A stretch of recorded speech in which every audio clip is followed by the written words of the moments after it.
পৃথিবীর সবচেয়ে বড় বড় ব্র্যান্ডগুলোর মালিক কারা বলেন তো? পৃথিবীর সবচেয়ে বড় বড় ব্র্যান্ডগুলোর মালিক কারা? সব মুসলমান। আপনি যদি লিভার ব্রাদার্স এর কথা বলেন তাহলে কি? আপনি যদি অ্যাপলস এর কথা বলেন, এমনকি অ্যামাজন, এটা তো একটা মার্কেটিং প্লেস, অথবা আলিবাবা, এগুলো সব মুসলমানরা তৈরি করছে, মানে অমুসলমানরা। সবকিছু, সকল ব্র্যান্ডের মালিক তারা। তাহলে আমরা কি করলাম? আমরা কেবল খাই, ঘুমাই আর টয়লেটে যাই, এর বাইরে কোনো কাজ নাই। এখন তো টয়লেটে যাওয়ার জন্য, আগে তো অন্তত আপনি টয়লেটে যাওয়ার জন্য বাসার বাইরে যাওয়া লাগতো, এখন তো বাসার বাইরে না, একেবারে বিছানার সাথে টয়লেট।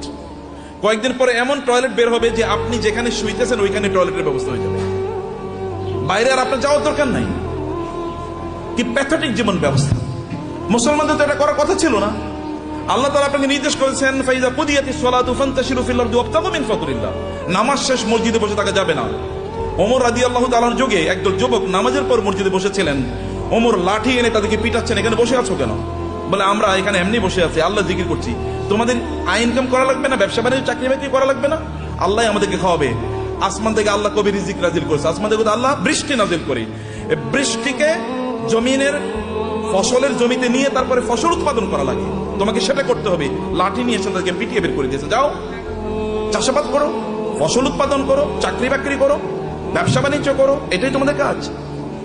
আল্লাহ সুবহানাহু ওয়া তাআলা কোরআনে সূরাতুল মুজাম্মিলে দুই ধরনের লোকের কথা বলেছেন। দুই ধরনের লোক তারা যুদ্ধে লিপ্ত আছে। এক ধরনের লোক তারা আল্লাহর রাস্তায় জিহাদ করছে, আল্লাহর দ্বীনকে প্রতিষ্ঠা করার জন্য। আরেক দল লোক তারা টাকা পয়সা ইনকাম করার জন্য যুদ্ধ করছে। কারণ টাকা পয়সা যদি না থাকবে তাহলে মসজিদ নির্মাণ করবেন কোত্থেকে, মাদ্রাসা নির্মাণ করবেন কোত্থেকে, আর যারা যুদ্ধ করবে তাদের জন্য অস্ত্র কিনবেন কোত্থেকে? করার জন্য you need some people who will support this people. আপনি একদল লোক যারা এই সাপোর্ট